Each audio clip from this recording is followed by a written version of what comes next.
வணக்கம், welcome to the channel recipes desk.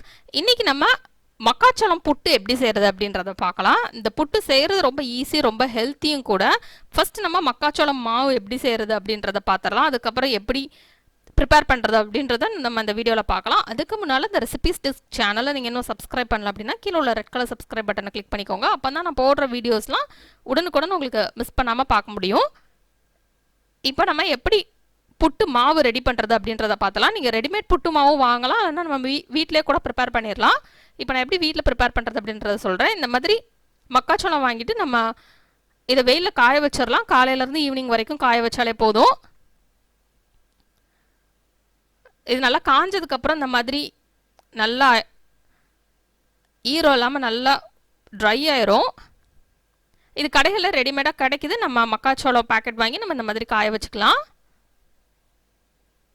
காஞ்ச மக்காச்சோளம் பாக்கெட் வாங்கி காய வச்சுட்டு அதுக்கப்புறம் நம்ம இதை ஃப்ரை பண்ணிடலாம் லேசாக.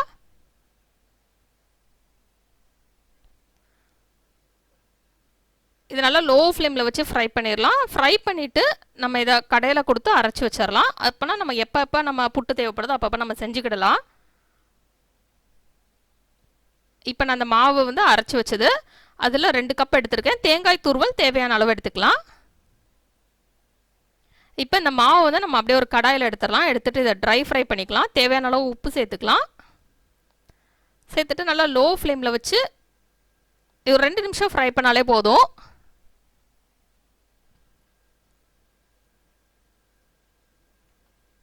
இப்போ இது ஃப்ரை ஆனதுக்கப்புறம் இது அப்படியே நம்ம ஒரு பவுலில் எடுத்துக்கலாம். இப்போ இதை ஃப்ரை பண்ணியாச்சு. இப்போ இதை ஒரு பவுலில் எடுத்தாச்சு. இதை நல்லா ஆறட்டும். ஆறுறதுக்கப்புறம் இதில் தண்ணி சேர்த்துக்கலாம். கொஞ்சம் கொஞ்சமாக தண்ணி சேர்த்து இதை மிக்ஸ் பண்ணிடலாம். ரொம்ப தண்ணி சேர்த்துறாதீங்க. லேசாக மாவை வந்து நனைக்கணும், அந்தளவுக்கு தண்ணி சேர்த்தாலே போதும். கொஞ்சம் கொஞ்சமாக நம்ம தண்ணி சேர்த்து நம்ம இப்படி நல்லா மிக்ஸ் பண்ணி விட்டுட்டே இருக்கலாம்.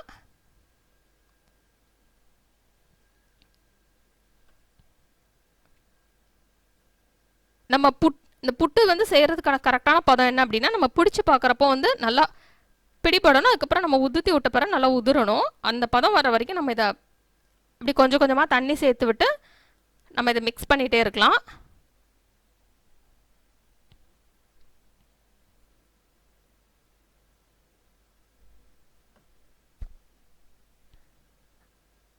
இன்னும் கொஞ்சம் தண்ணி சேர்த்து நான் மிக்ஸ் பண்ண போகிறேன்.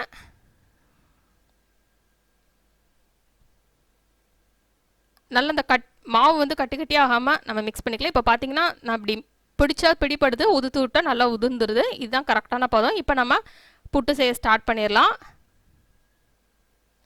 இந்த மாதிரி மாவு வந்து கட்டி கட்டியாக இருந்தால் அதெல்லாம் நல்லா உதிர்த்தி விட்டுக்கலாம். இப்போ இது நல்லா பிடிப்படுது. இப்போ நம்ம உடச்சி விட்றப்போ இந்த மாதிரி உதிரியை உடஞ்சி விழுந்துடணும். இப்போ இதில் நான் புட்டு குடத்தில் தான் வந்து புட்டு செய்ய போகிறேன். இதுக்கு வந்து புட்டு குடத்தில் பாதிக்கு மேலே தண்ணி எடுத்துக்கலாம். தண்ணி எடுத்து இப்போ நம்ம அதை கொதிக்க விட்டுலாம்.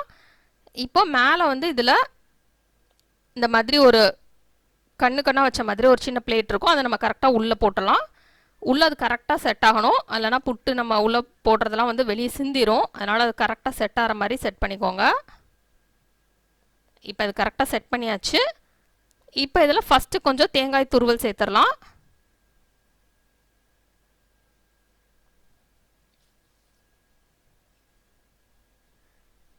இப்போ கொஞ்சமாக தேங்காய் துருவல் சேர்த்துட்டு அதுக்கு மேலே வந்து நம்ம புட்டு மாவு சேர்த்துடலாம்.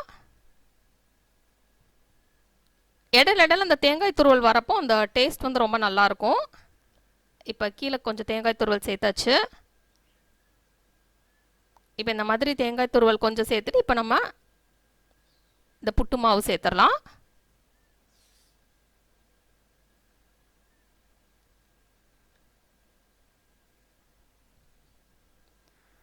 இப்போ இதில் புட்டு மாவு சேர்த்தாச்சு. கொஞ்சமாக புட்டு மாவு சேர்த்துட்டு அதுக்கப்புறம் திருப்பி நம்ம தேங்காய் துருவல் சேர்த்துக்கிடலாம் இடையில.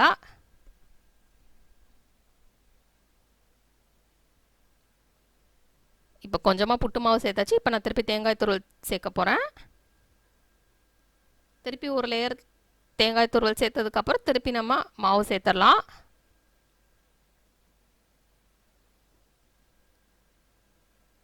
இப்போ திருப்பி மாவு சேர்த்துட்டு முடிய போகிற டைமில் கொஞ்சமாக திருப்பி தேங்காய் துருவல் சேர்த்துடலாம்.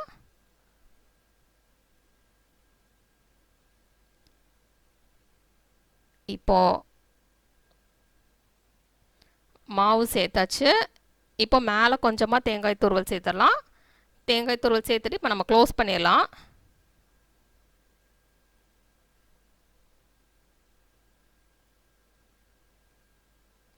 இப்போ தேங்காய் துருவல் சேர்த்தாச்சு. இப்போ க்ளோஸ் பண்ணிவிட்டு இது அப்படியே நம்ம அந்த புட்டு குடத்துக்கு மேலே வச்சிடலாம். இப்போ இதில் இந்த தண்ணி கொதிக்க விட்டுடலாம்.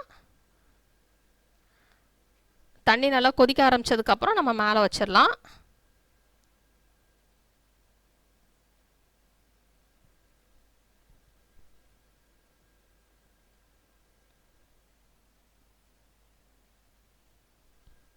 இப்போ இது மேலே வைக்க போகிறேன். இதை வச்சாச்சு. இப்போ இது நல்லா கொதிக்கட்டும். மேலே 2 ஓட்டை இருக்கும். அந்த 2 ஓட்டையிலேருந்து நல்லா ஸ்டீம் வரணும். அப்போ தான் அது வெந்துருச்சுன்னு அர்த்தம். இப்போ பார்த்தீங்கன்னா 2 ஓட்டையிலேருந்தும் நல்லா ஸ்டீம் வர ஆரம்பிச்சிருச்சு. இப்போ இது வெந்துருச்சு. இப்போ நம்ம இதை எடுத்துடலாம். எடுத்துட்டு நம்ம உடனே சூடோடு எடுத்து நம்ம வெளியே வந்து பின்னால் ஒரு ஸ்டிக் இருக்கும், அதை வச்சு புஷ் பண்ணிட்டோம் அப்படின்னா வெளியில் வந்துடும். இது ஆற விடணும்லாம் தேவையில்லை. உடனே நம்ம அடுப்புலேருந்து இறக்கணுன்னே நம்ம எடுத்துடலாம். இப்போ ஒரு பிளேட் எடுத்துட்டு அதில் ஒரு குச்சி மாதிரி அதிலே கொடுத்துருப்பாங்க அந்த புட்டு குடத்து கூட. இல்லை அப்படின்னா நீங்கள் எந்த குச்சினாலும் வச்சு பின்னால் நீங்கள் அந்த கண்ணாக தட்டு வச்சோம் இல்லையா, அதை நம்ம தள்ளி விட்டோம் அப்படின்னா இந்த மாதிரி ஈஸியாக வந்துடும். இப்போ நம்ம மீதம் இருக்கிற மாவுக்கும் இதே மாதிரியே ட்ரை பண்ணலாம். இதே மாதிரி நம்ம உள்ளே போட்டுட்டு மீதம் இருக்கிற எல்லா மாவையுமே வந்து நம்ம புட்டா வச்சு எடுத்துடலாம்.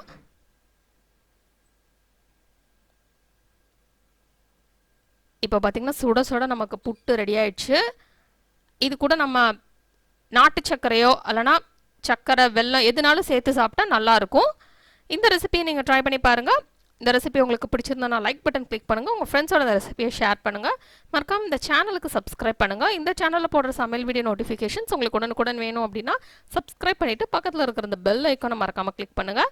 இந்த ரெசிபியை பார்த்ததுக்கு ரொம்ப நன்றி. தொடர்ந்து சேனலோட இணைந்தர்கள் புதிய ரெசிபிகளுக்காக இந்த மக்காச்சோளம் போட்டு ட்ரை பண்ணிவிட்டு எப்படி வந்திருக்கு அப்படின்றத கீழே உள்ள கமெண்ட்ஸ் பாக்ஸில் மறக்காமல் எனக்கு சொல்லுங்கள்.